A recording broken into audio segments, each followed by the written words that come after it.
ये जो पेपर है हमारे पास वो हरियाणा बोर्ड द्वारा प्रैक्टिस पेपर मार्च 2025 के लिए दिया गया है, यानी कि मॉडल टेस्ट पेपर। और इसी को हम सोल्व करेंगे। पहला प्रश्न है, वो कहता है तीन हमारे पास संख्याएं दी हैं जो अभाज्य गुणनखंडों के रूप में दे रखी हैं उसके, तो आपने बताना है कि इनका HCF क्या होगा। देखिए इनको ऐसे लिख लीजिए, 2 की पावर 3 गुणा 3 की पावर 2 गुणा 5 की पावर 1। इसी प्रकार 2 की पावर 2 गुणा 3 की पावर 3 गुणा 5 की पावर 2। तीसरे में क्या दे रखा है, 2 की पावर 4 गुणा 3 की पावर 1। अगर कुछ नहीं दे रखा तो 5 की पावर 3 गुणा 7। जब आपको HCF निकालना, मैंने पहले भी आपको बताया हुआ है, जो तीनों संख्याओं में दे रखा है और उसकी जो सबसे छोटी पावर होगी वही आपने लेनी है। 2 की पावर 2 इसमें सबसे छोटी है, ये लेंगे। 3 वालों में 3 की पावर 1 यानी कि गुणा 3 हो जाएगा, और 5 वाले भी इकट्ठे आए हुए हैं तीनों में, तो इनमें 5 की पावर 1 है, तो ये आ जाएगा 4 गुणा 3 गुणा 5। ये आ जाएगा 12 पंजे 60। तो 60 इसका क्या होगा, आंसर होगा। शून्यंक -2 और 5 वाले बहुपदों की संख्या क्या होगी। मैंने पहले भी आपको बता रखा है, ऐसे बहुपदों की संख्या अनेक होती है तो 3 से अधिक होगी। कहता है कि जो हमारे पास प्रश्न संख्या 3 है उसमें कहता है कि निम्नलिखित में से द्विघात समीकरण नहीं है। देखिए इनको खोल खोल के देखना हमें, सोल्व कर करके। तो यहां से देखिए, यहाँ तो एक शक्ति है, यहाँ शक्ति 2 है, तो x की शक्ति 2 तो बचेगी, ये तो है ही है। यहाँ शक्ति 2 है, यहाँ जब हम इसको सोल्व करेंगे तो -1, और ये आ जाएगा 9x² प्लस 1 माइनस के 6x। जब इसको डालेंगे इधर, ये माइनस का 9x² आ जाएगा और इस साइड क्या प्लस का, ये 10 बन जाएगा, तो ये भी है। दिक्कत आती है यहाँ इनको ओपन करेंगे तो क्या हो जाएगा, x²। यानी कि अगर दोनों साइड सेम शक्ति वाले के जो गुणांक हैं वो बराबर हैं तो वो कट जाएंगे, x² आ जाएगा, फिर 2 और 3, 2 में से 1 घटाएंगे, 1 बचेगा, और फिर उसके साथ x आ जाएगा, माइनस का 2 आएगा, इस साइड आएगा x² माइनस के 2x माइनस का 3। ये x² से x² कट जाएगा, ये रैखिक समीकरण बचेगा, ये इसका आंसर होगा। तीसरे में भी आ ही जाएगा क्योंकि यहाँ से x³ आएगा, क्यूब से क्यूब कट जाएगा और ये बचता है। यदि किसी गोले का आयतन और पृष्ठीय क्षेत्रफल संख्यात्मक रूप से बराबर है तो गोले की त्रिज्या क्या होगी। देखिए गोले का आयतन होता है 4/3 पाई r की शक्ति 3, और जो होता है 4 पाई r² पृष्ठीय क्षेत्रफल। देखिए 4 से 4 कट गया, इससे ये कट गया। अब इसको उधर ले जाएंगे, r की शक्ति 3 बराबर हो जाएगा 3 r²। इसको इधर ले आइए, r की शक्ति 3 माइनस 3 r² बराबर 0। ये आ जाएगा r² कॉमन आ गया, r माइनस 3 बराबर 0। r² या तो 0 होगा या r माइनस 3 बराबर 0 होगा। 0 r होगा नहीं क्योंकि फिर वो गोला बनेगा, इन त्रिज्या नहीं होगी तो बिंदु हो जाएगा। तो इसका मतलब r बराबर 3, r3 के लिए ये मान दिया गया है हमारे। नेक्स्ट क्वेश्चन है क्वेश्चन नंबर 5। वो क्या कहता है कि हमारे पास a जो बिंदु है n/3, 5 बिंदु P और Q को मिलाने वाले रेखाखंड का मध्य बिंदु है, तो n का मान क्या कीजिए। ऐसा क्वेश्चन हमने पीछे वाले प्रीवियस जो हमने किए थे मॉडल टेस्ट पेपर उनमें भी आया था। इनका मध्य बिंदु निकालने का मतलब होता है इन दोनों का जोड़ भाग 2, और x के लिए निकाल रहे हैं तो x की जो वैल्यू होती है उनका जोड़, यानी -6 - 2 भाग 2 बराबर हो जाएगा n/3। n/3 3 है ना, n/3। तो ये आ जाएगा हमारा -8 भाग 2, कट करने के बाद -4 बराबर आ जाएगा n/3। तो n की वैल्यू क्या आ जाएगी, -12 आ जाएगी। तो यहाँ -12 इसका आंसर होगा। प्रश्न संख्या 6 क्या है, कहता त्रिभुज ABC, त्रिभुज बना लीजिए ये, इसका नाम है ABC, DEF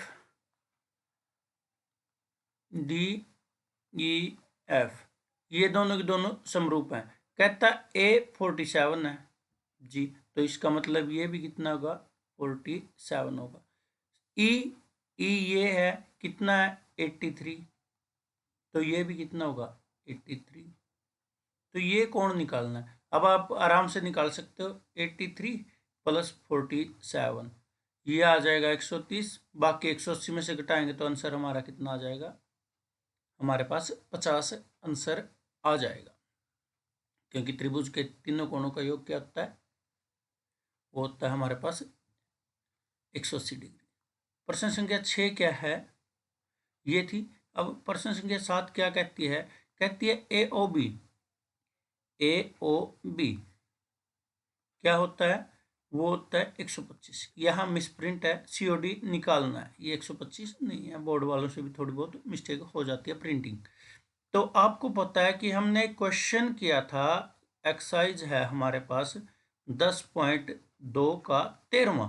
वो कहता है जो अगर किसी चतुर्भुज के अंदर वृत्त है तो उसकी जो बार ये शीर्ष होते हैं, शीर्ष केंद्र के साथ क्या करेंगे, अगर वो इसको स्पर्श करती है तो केंद्र के साथ जो आमने सामने की भुजाएं होंगी वो समपूरक कोण अंतरित करती हैं।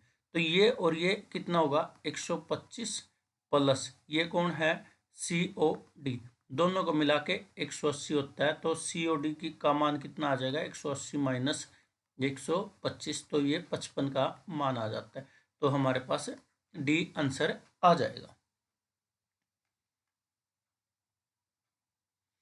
बड़ा प्यारा क्वेश्चन है, क्वेश्चन नंबर 8।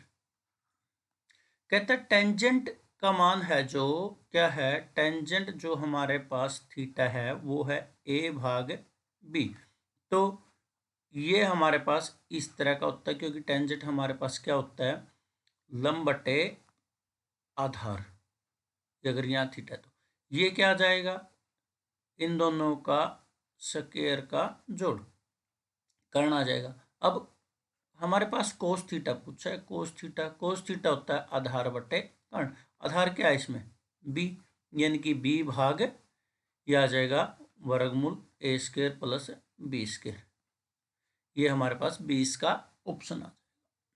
क्या जो 9 है हमारे पास, वो क्या कहती है, यदि 12 मीटर ऊंचे खंबे की छाया 4√3 मीटर लंबी पड़ती है, यानी कि अगर ये 12 मीटर का खंबा है और इसकी जो छाया ये है 12 मीटर और ये है 4√3, तो ये थीटा हमारा बन जाएगा। जो सूर्य का प्रकाश पड़ता है तो ये इस तरह से सूर्य का उन्नयन कोण क्या होगा जो जमीन के साथ पड़ता है। देखिए इसमें हमारे पास ये लंब हुआ, ये आधार हुआ, तो 12 भाग, या फिर आप ये कर लो कि 12 भाग वर्गमूल 3, यही ले लो, टेंजेंट थीटा आता है ये। अब यहाँ से ये कितना आ जाएगा, 3 आ जाएगा, 3 आ गया, 3 वर्गमूल 3 है, तो इसको रैशनलाइजेशन कर देंगे। ये क्या आ जाएगा, वर्गमूल 3 ऊपर गुणा में 3 नीचे 3, 3 से 3 कट जाएगा, वर्गमूल 3 बचेगा जो कि टेंजेंट थीटा के। थीटा किस पे होता है, ये वर्गमूल 3 60 पे होता है, तो ये 60 इसका आंसर आ जाएगा। प्रश्न संख्या 10 है, 10 सेंटीमीटर त्रिज्या वाले वृत्त की जीवा उसके केंद्र पर समकोण बनाती है, तो जीवा की लंबाई ज्ञात करनी। कहता है ये वृत्त है, ये जीवा है, ये इसका केंद्र है, और ये इसमें क्या बनाता है, 90 डिग्री का एंगल बनाती है, और त्रिज्या है 10, तो ये भी 10 होगा क्योंकि समद्विबाहु त्रिभुज हो गए। ये समद्विबाहु समकोण त्रिभुज हो जाएगी, तो ये त्रिभुज इस तरह की होगी, ये भी 10, ये भी 10, और ये क्या है, जीवा है। यानी कि पाइथागोरस थ्योरम का यूज करके हम क्या करेंगे, 10 का वर्ग प्लस 10 का वर्ग करके कर्ण की वैल्यू निकाल लेंगे। 10 के बाहर आ जाएगा, इसका वर्ग अलग से, और 2 बच जाएगा, एक यहाँ एक यहाँ, 2 बच जाएगा, और 10 के वर्ग से 10 बाहर आ जाए, कट जाएगा वर्गमूल, तो ये क्या हो जाएगा 10 वर्गमूल 2 बचेगा हमारा आंसर।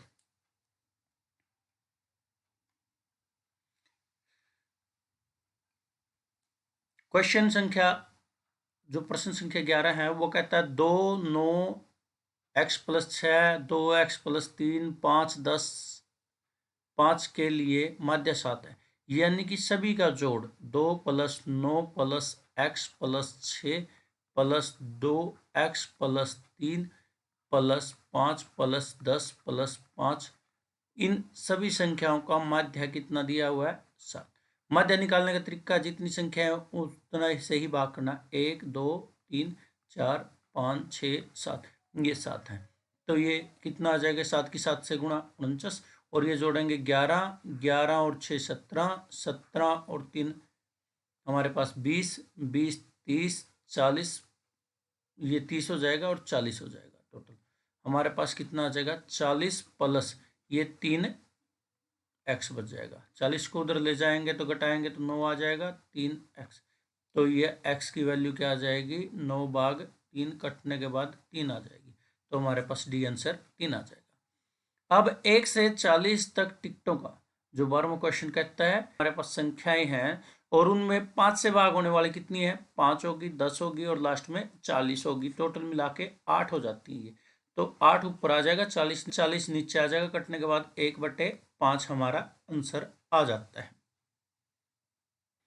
अब देखिए प्रश्न संख्या 13 है। 13 क्या कहती है, एक संख्या जिसे p/q के रूप में व्यक्त नहीं किया जा सकता। पहली बात दिमाग में आई गई होगी, जो व्यक्त p/q रूप में नहीं किया जाता वो पूर्णांक होने चाहिए, और यहाँ q 0 नहीं होना चाहिए, सहभाज्य होना चाहिए, अप्रिमेय कहते हैं। क्या कहते हैं अप्रिमेय, यानी कि इरेशनल नंबर कहते हैं।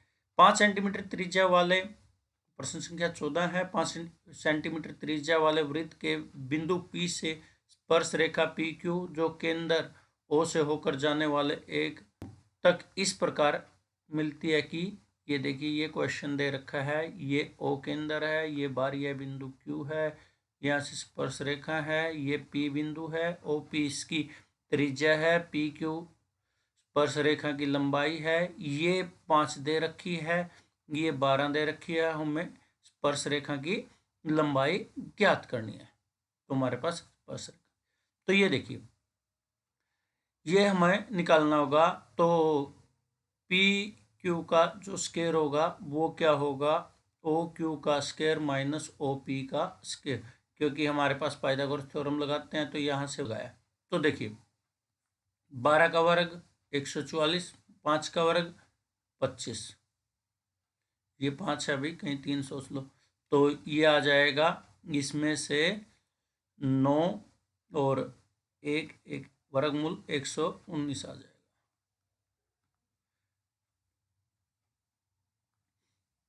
ये देखिए आगे कि हमारे पास जो साइन की वैल्यू ए दे रखी है, जो साइन थीटा है उसकी वैल्यू ए है, और जो सीकेंट थीटा है उसकी वैल्यू बी है, यानी कि 1/कोस थीटा की वैल्यू हमारे पास बी है, तो कोस की वैल्यू क्या होगी, कोस थीटा की वैल्यू 1/बी हो जाएगी। कहते हैं टेंजेंट क्या होता है, टेंजेंट थीटा होता है sine theta by cos theta, तो साइन की वैल्यू ए है, इसकी 1/बी है, तो आप a/b इसकी वैल्यू आ जाएगी टेंजेंट की, इन दोनों से। चलिए अब हम क्वेश्चन नंबर 16 पे चलते हैं। 16 क्या कहता है, यहाँ कहता है कि टेंजेंट जो दे रखा है टेंजेंट थीटा वो है 3/4, तो आपने 4 sine theta minus cos theta, 4 sine theta plus cos theta का मान ज्ञात करना है। देखिए इसमें से मैं कोस बाहर ले लेता हूँ, कोस बाहर लूंगा तो मेरे पास क्या हो जाएगा, ये बच जाएगा 4 sine theta by cos theta tangent हो जाएगा -1, और यहाँ क्या हो जाएगा 4 sine theta by cos theta tangent theta हो जाएगा +1, तो यहाँ से क्या आ जाएगा, कोस से फिर बाहर लेंगे तो वो कोस थीटा कट जाएगा, तो यहाँ क्या बचेगा 4, टेंजेंट की वैल्यू है 3/4 -1, और उसमें है 3/4 प्लस 1, 4 से 4 कैंसिल, ऊपर बचेगा 3 में से 1 गया 2, नीचे 3 प्लस 1 4, ये आपस में कटने के बाद 1/2 इसकी वैल्यू आ जाती है। क्या हमारे पास 17 है। 17 क्या कहता है, 7 सेंटीमीटर त्रिज्या वाले एक वृत्त के चतुर्थांश, ये है भी, और इसके इस भाग का क्षेत्रफल निकालना है जब ये 7 सेंटीमीटर दे रखा। चतुर्थांश का जो क्षेत्रफल होता है वो 1/4 पाई आर स्क्वायर होता है, या फिर θ/360 गुणा पाई आर स्क्वायर आप निकाल सकते हो। थीटा की वैल्यू कितनी है, 90, 90/360 गुणा पाई, आर की वैल्यू है 7 का स्क्वायर। यहाँ पे क्या हो जाएगा, 1/4 गुणा 22/7 गुणा हमारे पास 7 गुणा 7 आ जाएगा, 7 से 7 कट जाएगा, यहाँ 2 बचेगा तो ये 11 आ जाएगा, 11 सत्ते 77 डिवाइड बाय 2, ये इसका सेंटीमीटर स्क्वायर आंसर आ जाएगा, सेंटीमीटर स्क्वायर। कहता है n के किसी प्राकृत संख्या है 6 की पावर n 0 पर समाप्त होगी। आपको पता है ये असत्य है, क्योंकि मैंने पीछे कई वीडियो में बता दिया है कि जो अंदर वाली संख्या है वो उसके 2 और 5 कम से कम आते हैं, ये तो आने चाहिए। अगर ये इसके अभाज्य गुणनखंडों में आते हैं तो ये 0 पर समाप्त होगी, अदरवाइज नहीं होगी। प्रश्न संख्या 19 है, वो आपको पता है कि बार बार करते हम, एक अभिकथन दिया होगा, एक तर्क दिया होगा, पहला ऑप्शन उसको क्या दर्शाता है, दोनों सत्य होंगे। अब तर्क अभिकथन की व्याख्या करता होगा, दूसरे में अभिकथन और तर्क दोनों सत्य है परंतु व्याख्या नहीं करते। तीसरे में क्या होगा, अभिकथन सत्य है, तर्क गलत है। चौथे पार्ट में तर्क जो हमारे पास गलत है, सही है, अभिकथन गलत है। तो ये हमारे पास प्रश्न दे रखा है। देखिए ये हमारे पास दिया है प्रश्न संख्या 19, 5, 9, 13, 17, सब में 4-4 का गैप है। 17 पदों का योग ज्ञात करना, कहता है SN निकालो। SN होता है n/2, 2a प्लस n-1d, ये होता है। अब इसमें 17 निकालना, 17 भाग 2, और हमारे पास a की वैल्यू पहली संख्या होती है, 5 दूनी 10 हो जाएगा, प्लस 17 में से 1 गया 16 रह जाएगा, और 9 में से 5 घटाएंगे तो 4 आ जाएगा। हमारे पास क्या होगा, 17 भाग 2, और ये जाएगा 16 दूनी 32 दूनी 64, और 10 74 हो जाएगा, और इसको जब हम काटेंगे तो ये आ जाएगा 3, और ये आ जाएगा 7। जब हम इसकी मल्टीप्लाई करते हैं 37 के साथ, इसकी 17 की मल्टीप्लाई करते हैं 49, 21, 25, ये आ जाएगा 0, 37 ऐसे कैसा, यहाँ पे आ जाएगा 2, 6, 629, ये सही आया हुआ है। तो और ये हमारे पास फॉर्मूला भी दिया है जिसका यूज करके हमने निकाला, यानी कि फॉर्मूला दिया हुआ है उसी के आधार पे हमने इसको निकाला है। इसका मतलब ऑप्शन ए राइट है। अब देखिए दूसरे प्रश्न पे, दूसरा प्रश्न कहता है, ये बिंदु से वृत्त पर 2 स्पर्श रेखाएं खींची जाती हैं तो वो केंद्र पर समकोण अंतरित करती है। देखिए कैसी भी वृत्त खींच लो, ये ठीक है, समकोण, समकोण का मतलब 90 डिग्री का कोण बनाती है, ये हमें पता है। किसी बाह्य बिंदु से वृत्त पर खींची गई स्पर्श रेखाओं की लंबाई बराबर होती है। देखिए भाई ये लंबाई बराबर होती है, इसका कोई लिंक नहीं है इसके साथ कि भाई ये भी बात सत्य तो है। देखिए स्पर्श रेखाएं की लंबाई बराबर होती है, परंतु ये समकोण बनाने में कोई कार्य नहीं कर रही, तो इसलिए आप इसको देख सकते हो कि ये बी ऑप्शन को दर्शाएगा।